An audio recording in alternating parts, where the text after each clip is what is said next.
회당에서 나와 곧 야고보와 요한과 함께 시몬과 안드레의 집에 들어가시니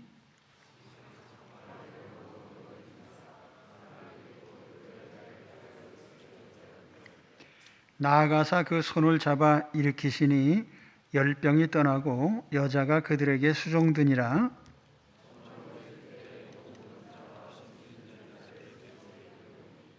온 동네가 그 문 앞에 모였더라.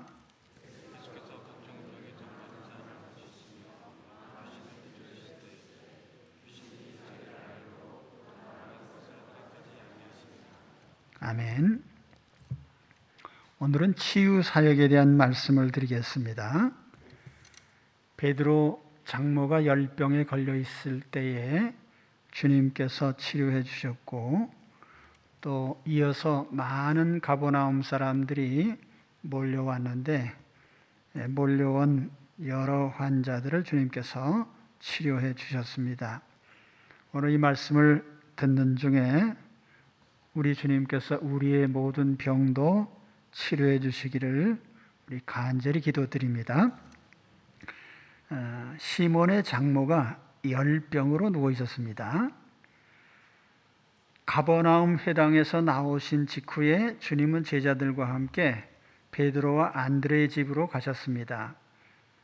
29절에 보면 회당에서 나와 곧 야고보와 요한과 함께 시몬과 안드레의 집에 들어가시니,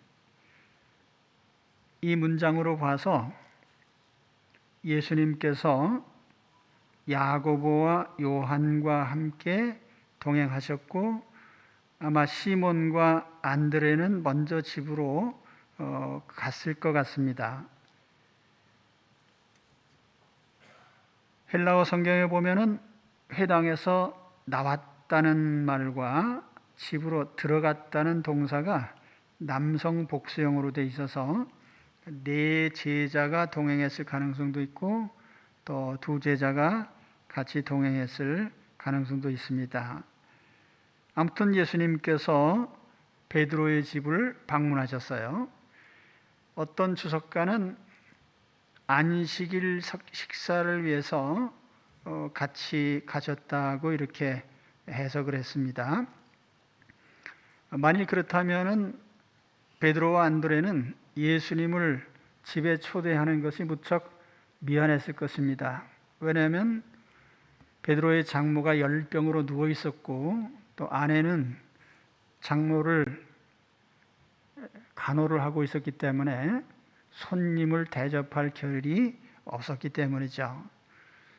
그래서 이 장면에서 주님이 스스로 또 가셨을 가능성도 있고, 또 제자들이 예를 들면 요한과 야고보가 주님께 요청을 해서 또 방문하셨을 수도 있습니다. 아무튼 이 당시 베드로는 결혼 생활을 하고 있었어요. 그래서 장모님을 모시고 또 아내와 함께 또 동생 안드레와 함께 이렇게 함께 살고 있었습니다.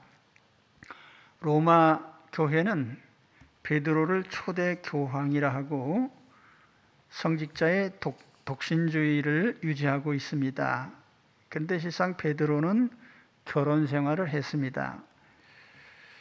주님께서 베드로의 집을 방문하신 주 목적은 아마 대접을 받는 것보다는 베드로 장모의 열병을 고쳐주시는 것이 목적이었을 것입니다. 30절 상반절에 보면은 시몬의 장모가 열병으로 누워 있는지라. 누가복음에 보면은 중한 열병이라 이렇게 기록을 하고 있습니다. 퓨레토 메갈로라고 하는데, 메갈로라는 말은 매우 크다는 뜻이고 중하다는 뜻이에요. 그래서 열이 굉장히 나는 그런 상태에 있었습니다. 아마 열이 많이 나면 정신을 잃잖아요. 열이 많이 나고 정신을 잃을 상황에 놓여 있었던 것 같습니다.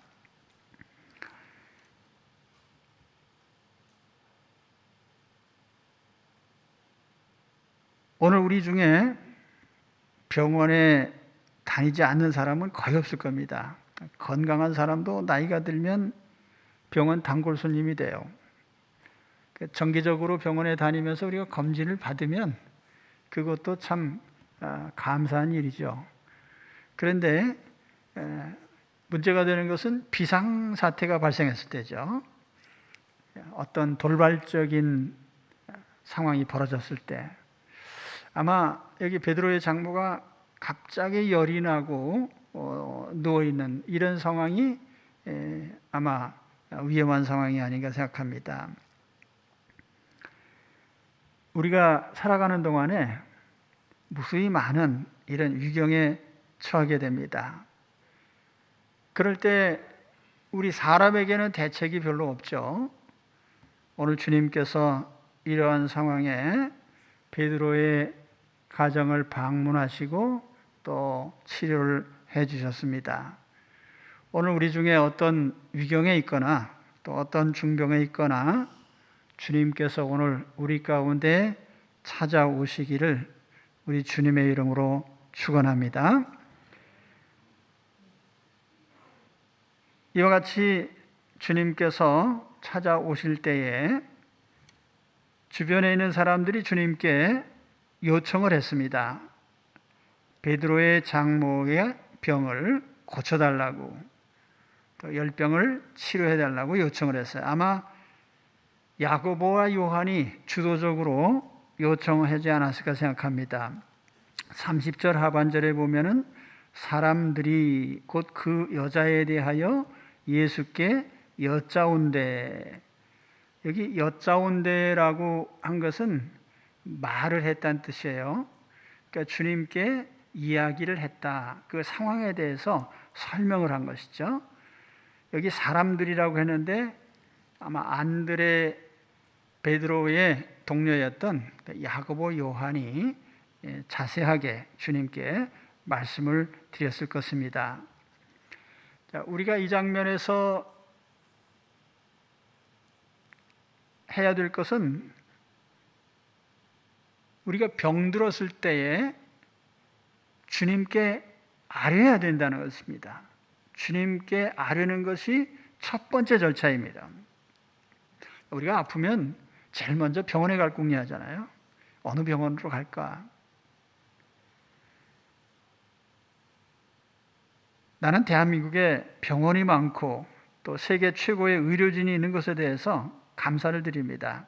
특별히 이번에 코로나 사태를 겪으면서 보니까 우리나라가 참 의료 시스템도 잘 돼 있고 또 의료진도 정말 훌륭한 의료진이 있다는 것을 깨닫고 감사를 드립니다. 자, 우리가 이렇게 좋은 환경에 놓여서 하나님의 은총을 받고 있지만, 그러나 우리가 병원에 가는 거하고 주님께 아뢰는 거는 전혀 별개의 문제예요. 우리가 병원에 가서 치료를 받아야 되지만 그 전에 우리는 주님께 우리의 사정을 아뢰야 됩니다. 그래서 하나님께 저는 이런 기도를 항상 하기를 원합니다. 하나님, 지금 내가 상당히 아픕니다. 주님께서 알고 계시죠? 저를 긍휼히 여기시고 제 병을 고쳐주세요. 제 죄를 사하여 주시고 육신의 병도 고쳐주세요. 예수님 이름으로 기도합니다. 아멘. 이 기도를 항상 하시기 바랍니다. 언제든지 우리는 우리의 일신상에 어디 고장이 나면 제일 먼저 주님께 아뢰야 돼요. 우리가 기도해야 되는 이유는 우리의 생사가 주님의 손에 있기 때문입니다. 병들어 죽든지 사고로 죽든지 죽고 사는 것은 하나님 소관이에요. 어떤 병이 들었을 때 치유되는 것도 하나님 소관이죠. 어떤 사람은 하찮은 병이라도 죽을 수 있습니다. 어떤 사람은 중병에 걸려서도 치료받고 건강해질 수 있습니다. 많은 사람이 특효약이라고 애용하는 약도 어떤 사람에게서는 듣지 않을 수도 있습니다. 난치병이라도 치료되는 수가 있습니다. 발병도 치유도 하나님 손에 있어요.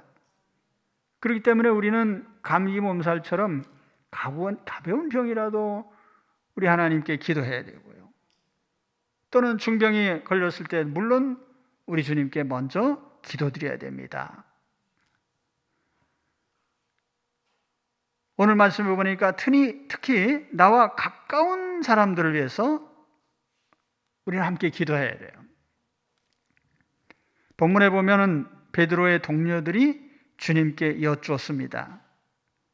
누가의 기록에 보면 사람들이 베드로의 장모를 대신하여 요청했다 이렇게 기록하고 있습니다. 그래서 NASB라는 성경에 보면은 그 베드로 장모 대신에 on her behalf라는 말을 썼어요. 환자 자신이 정신 잃고 누워 있는데 요청하고 자시고 할 수가 없잖아요. 그러니까 주변에 있는 사람들이 간절히 요청을 한 것입니다. 우리는 언제나 환자들을 대신하여 항상 기도해야 합니다. 수로보니게 여인은 귀신 들린 딸을 고쳐달라고 주님께 간청을 했습니다. 회당장 야이로는 죽어가는 딸을 위해서 주님께 달려왔습니다. 가버나움의 백부장은 병든 하인을 위해서 주님께 간구했습니다. 우리는 언제든지 나와 함께하는 가까이 있는 사람들이 병들었을 때에 대신하여 항상 기도해야 됩니다. 야고보 사도는 이렇게 말씀을 했어요. 너희 중에 병든 자가 있느냐? 그는 교회의 장로들을 청할 것이요 그들은 주의 이름으로 기름을 바르며 그를 위하여 기도할지니라. 믿음의 기도는 병든 자를 구원하리니 주께서 그를 받으시리라. 혹시 죄를 범하였을지라도 사심을 받으리라. 그러므로 너희 죄를 서로 고백하며 병이 낫기를 위하여 서로 기도하라. 의인의 간구는 역사하는 힘이 큼이니라. 서로 고백하고 서로 기도해라. 우리가 아플 적에 환자에게 맡겨놓거나 혹은 병원에 가서 치료하는 병원으로 가는 그 일이 중요한 게 아니고 그 환자를 위해서 우리가 같이 기도해야 돼요.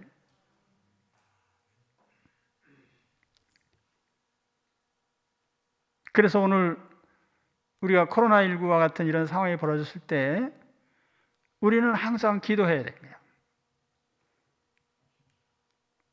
우리 정년 가족을 위해서도 기도하고 한국교회를 위해서도 기도하고 우리 대한민국을 위해서 기도해야 돼요. 때는 하나님께서 우리 대한민국을 사랑하시고 또 이 코로나19를 잘 통제할 수 있도록 이렇게 은총을 주신 데 대하여 감사를 드립니다. 우리 이를 위해서 항상 기도해야 돼요.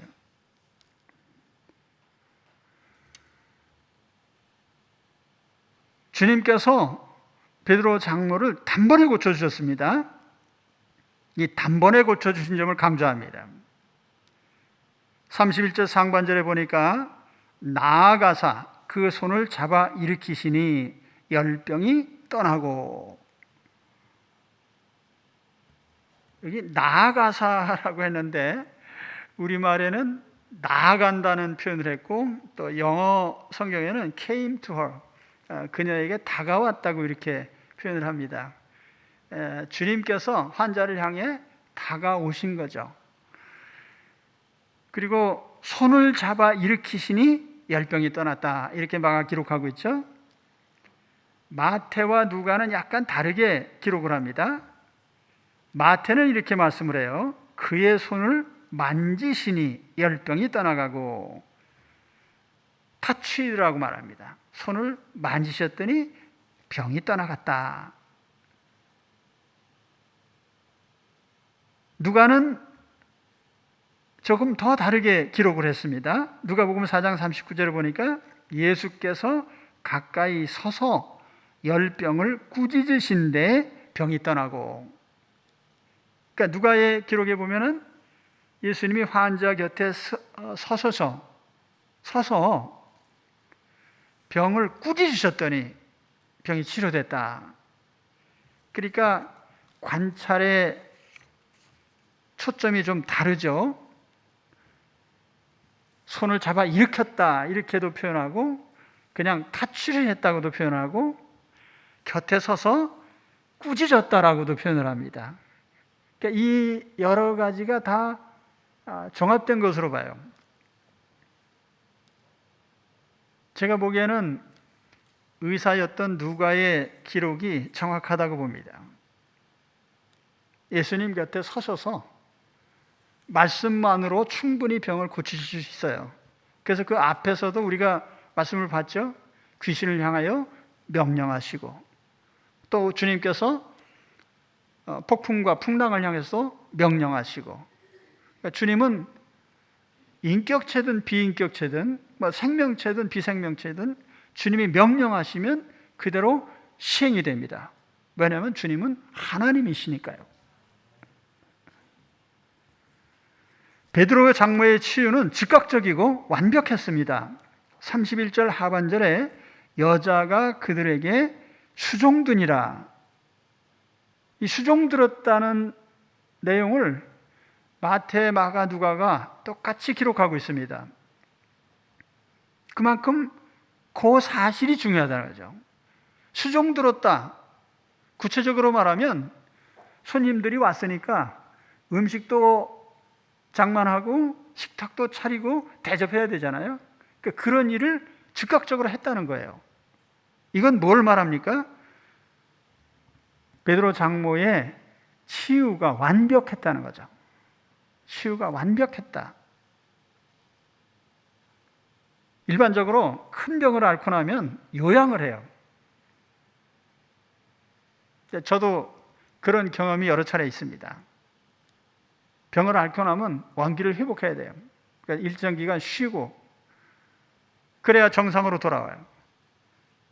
그런데 주님께서 치료하신 베드로의 장모는 즉각적으로 정상이 됐어요.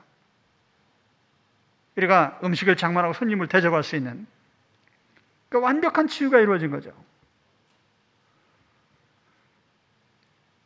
사람이 치료하는 것과 하나님이 치료하는 건 다른 거예요. 그러니까 하나님께서 직접적으로 말씀 한마디로 얼마든지 완벽하게 치료해 주죠. 우리 주님은 하나님이십니다. 그렇기 때문에 주님의 치료는 완벽해요. 오늘 우리 모두 이런 기도를 하기를 원합니다. 주님, 지금 제 손을 만져주세요. 오늘 마태가 기록한 것처럼 터치만 해도 우리 병은 물러갑니다. 주님께서 말씀만 하셔도 우리의 병은 치료됩니다. 주님께서 잡아 일으키셨습니다. 주님의 치료는 즉시 일어날 수 있을 정도로 완벽합니다. 주여, 지금 제 손을 만져주세요.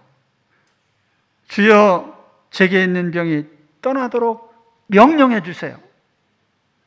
제 손을 잡아 일으켜 주세요. 우리 주 예수님의 이름으로 오늘 치료받으시기를 축원합니다.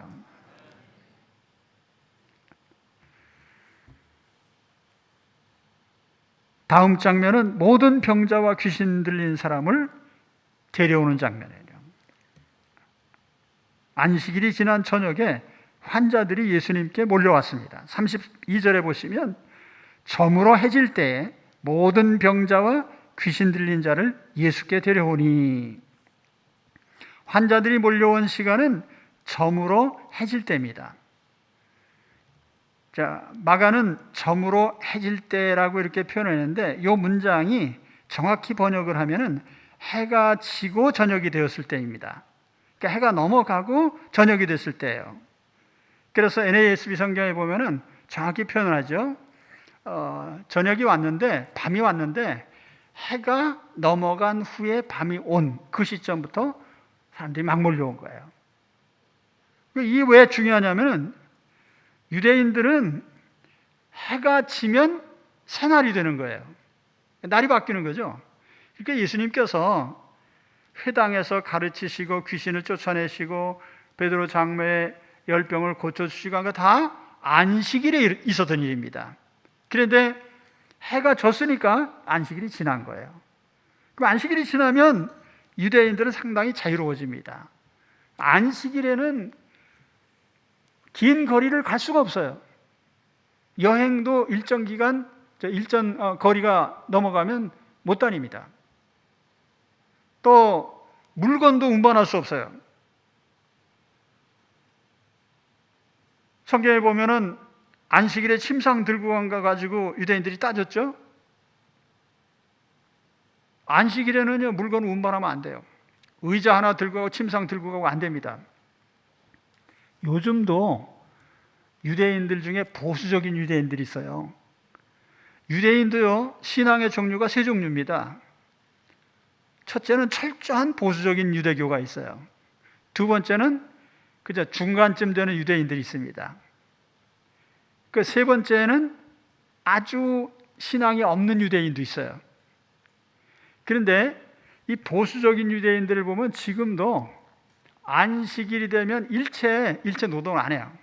심지어 여러분이 저 스위치 있죠? 불 켜는 스위치. 저게 올려져 있으면 낮에도 내리면 안 돼요. 노동이기 때문에. 예. 그 바늘 같은 거 운반해도 안 돼요. 그래서 안식일 전날은 바느질 안 해요. 물건 운반 죄를 지을까 봐. 그 정도로 이제 유대인들이 철저한데 그 환자를 들고 이송을 하고 하면서 물건을 운반하면 다 걸리는 거지. 그래서 해가 진 다음부터 마음 놓고 환자들을 많이 데려온 겁니다.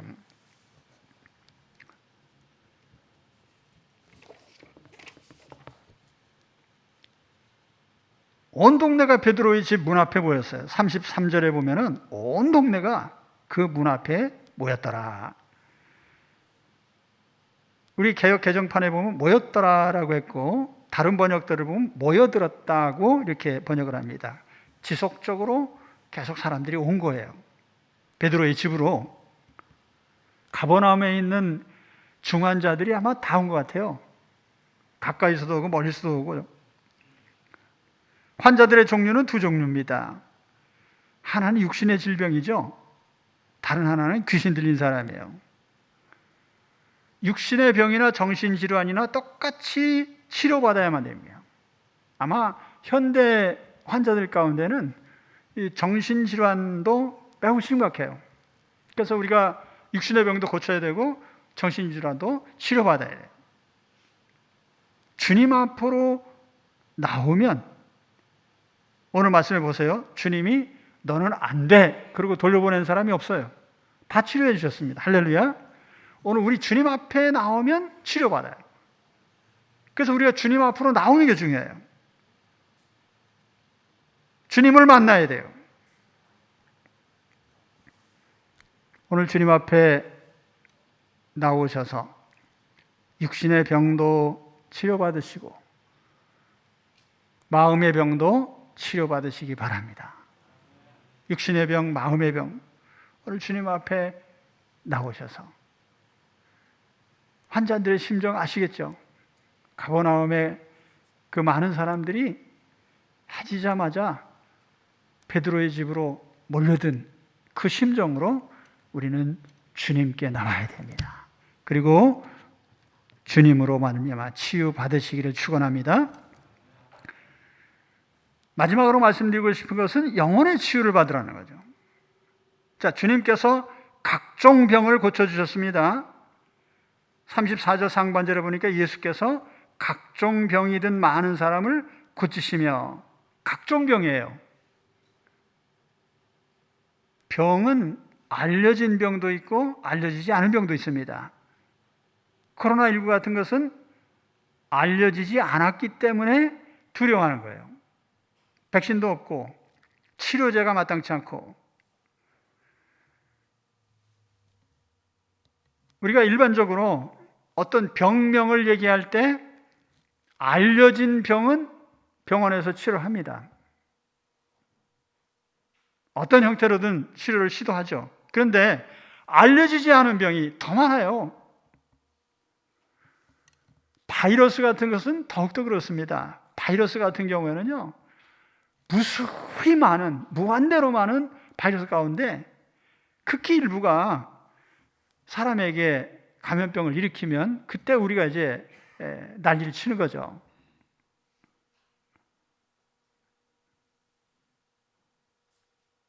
그래서 세상의 병은 알려진 것은 고치려고 시도하지만 알려지지 않은 것은 두려워하면서 그런 병에 걸리지 않기를 바라죠. 그런데 우리 주님께는 알려진 병이나 알려지지 않은 병이나 상관이 없어요. 모든 병이 다 해당됩니다. 왜냐하면 우리 주님은 하나님이시니까요. 그래서 주님이 이 모든 미지의 병들을 고쳐주신 목적 중에 하나는 예수님의 신적인 권위를 드러내기 위한 거예요. 그러니까 예수님의 사역이 3대 사역 그렇게 얘기하잖아요. 천국 복음을 전파하시고 가르치시고 또 치유하시고. 그런데 주님께서 치료해 주신 목적은 주님이 신성을 지니신 하나님이심을 증명하고 보여주는 그런 목적이 있습니다.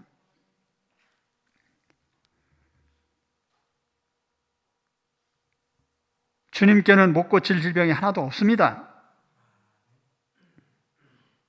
주님은 우리의 몸을 만드시고 영혼을 만드신 창조주시기 때문입니다. 주님께서 육신의 질병을 고치심과 함께 많은 귀신들을 쫓아내셨어요. 34절 하반절에 보니까 많은 귀신을 내쫓으시되 귀신이 자기를 알므로 그 말하는 것을 허락하지 아니하시니라.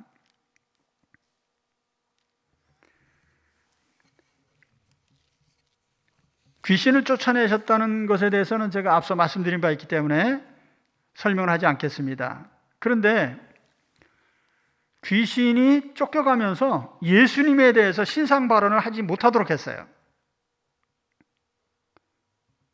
다시 말하면 당신은 하나님의 아들입니다. 하나님의 거룩하신 분입니다. 이런 소리를 못하게 했단 말이에요. 이유는 두 가지예요. 첫째는 예수님이 하나님의 아들이시고 메시아이심을 귀신의 증언을 받으실 필요가 없어요. 왜냐하면 예수님은 그의 사역을 통해서 자신이 메시아이시고 자기 자신이 신성을 지니신 하나님이심을 증명하셨습니다. 그러니까 예수님의 모든 사역, 오늘 여기 나타난 치유 사역 있잖아요. 병을 고치고 귀신을 쫓아내고 이게 다 예수님의 신성을 드러내는 사역이고 예수님께서 메시아이심을 드러내는 그런 사역이에요. 그렇기 때문에 귀신이 굳이 예수님을 증언할 필요가 없는 거죠. 두 번째로는 어쩌면 우리에게 더 중요한 이유인데요. 귀신은 주님을 알면서도 믿지 않고 배척했습니다. 믿지 않고 배척한다면 아는 것이 아무 소용없어요. 당신은 하나님의 아들입니다. 100번 얘기해도 안 믿으면 그 말하는 게 무슨 소용이냐 말이죠. 자, 다시 말하면 가버나움에 많은 사람들이 병을 고치러 나왔어요. 육신의 병도 고치고 귀신도 쫓아내고. 그럼 이 사람들이 다 예수를 믿었느냐? 그게 아니란 말이에요. 그래서 마태복음 11장 23절에 보면은 가버나움아 내가 하늘에까지 높아지겠느냐? 음부에까지 낮아지리라. 내게 행한 모든 권능을 소돔에서 행하였더라면 그 성이 오늘까지 있었으리라. 내가 너에게 이르노니 심판날의 소돔 땅이 너보다 견디기 쉬우리라 하시니라. 오늘 우리에게 정말 중요한 것은 예수 그리스도를 구주로 믿어서 영혼의 치유를 받고 영혼 구원을 받는 것입니다. 하나님의 자녀가 돼야 돼요. 예수님의 십자가를 믿고 죄 용서를 받아야 돼요. 하나님 자녀가 돼야 돼요. 천국 시민이 돼야 돼요. 천국에 들어갈 준비를 해야 돼요. 그게 우리에게 더 중요한 것입니다. 저도 20대에 심각한 병에 걸려서 주님께서 치료해 주시기를 간절히 기도했습니다. 금식도 하고. 그런데 이게 1년, 2년 쉽게 낫질 않았어요. 그 제가 깨달은 게 뭐냐면 아, 인간은 죽는구나. 그러면 주님이 내게 주신 가장 큰 선물이 뭔가? 제가 전에도 말씀드린 기억이 납니다. 제가 기도하는 중에 요한복음을 읽으면서 예수님이 내게 주신 가장 큰 선물은 영생이란 말이에요. 영생을 주시기 위해서 주님이 내게 오신 거예요. 우리가 예수 믿는 이유는 영생을 얻기 위한 거예요. 내가 육신의 병을 고친다 해도 얼마나 더 살겠어요?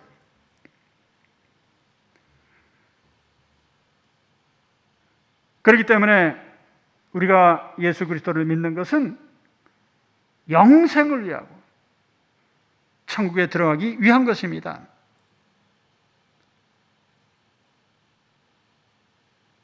오늘 우리에게 두 가지 치유가 필요해요. 하나, 육신적 치유죠. 귀신을 쫓아내고 정신질환을 고치고 우리 육신적으로 치유받는, 중요합니다. 중요하니까 주님께서 그 사역을 중점적으로 하신 거예요. 우리가 예수님께 나오는 동기는 여러 가지입니다. 저도 처음 예수 믿을 때 육체의 병을 고치려고 믿기 시작했어요. 그럴 수 있습니다. 그렇다고 또 주님께서 육신의 병을 고치러 나오신 분들을 배척하지 않으셨어요. 치료해 주셨죠. 오늘 주님 앞에 나오셔서 모든 육신의 병을 고치시기 바랍니다.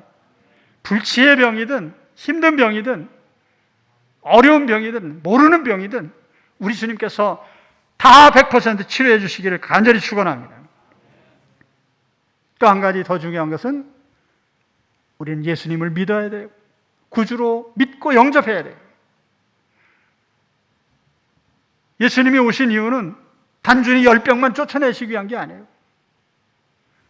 우리가 예수님을 믿어서 하나님 자녀가 되게 하시고 영생을 누리면서 천국 생활을 하실 수 있도록 그렇게 주님이 우리를 부르신 것입니다.